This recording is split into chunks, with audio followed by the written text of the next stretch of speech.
The week ahead, as you can see on the graphic in front of you, we are in a multi-day, 8-day balance,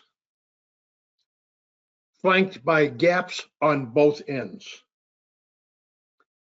Additionally, there are 3 almost matching lows. What this says is that the market is becoming tighter and tighter, focused on short-term balance.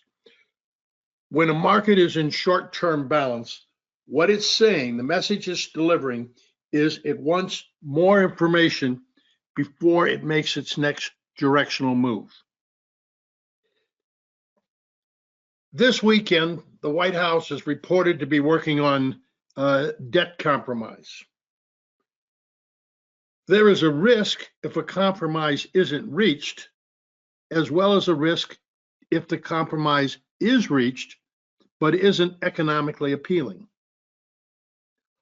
All I'm saying is look twice before jumping to conclusions if you get some kind of announcements on the debt situation. We have, I think, more Fed speakers this week than I ever remember. We've got, I think it's 5 or 6 on Monday alone.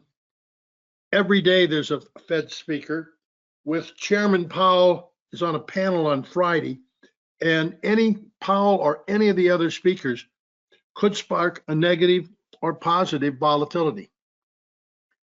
One Fed speaker recently said he's open to, another rate increase.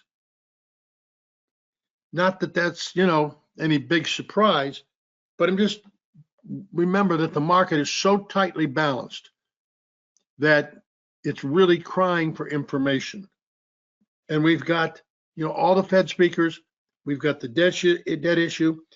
Then we've got on Tuesday, we've got retail sales, and maybe it's Tuesday, not Monday, that's got 5 Fed speakers. But remember, the longer a market has been balanced, the greater the odds that when a significant breakout takes place, that it will be very dynamic. The balanced trading rules, just to remind you, are as follows. Go with a breakout from balance. If a breakout from balance fails, the potential destination trade is to the opposite end of the balance or the opposite end of the trading range. If you get an upside breakout, for example, and it fails, then the potential destination is for the market to explore the opposite end of the balance. If that happens and it does explore the opposite end, the balanced trading guidelines are back in play.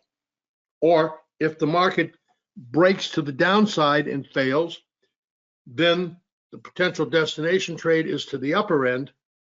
But if it got back to there one more time, you would apply the balanced trading guidelines. So I think the most important thing is to be able to be prepared for volatility, understand that, the market is looking for information in order to make another directional move. But this has been going on for multiple days here, and the last 8 days are very tight. So it's easy to get trapped and get whipsawed. So be cautious. Remember, be ready to go with a breakout if it occurs. Thank you. Have a great week.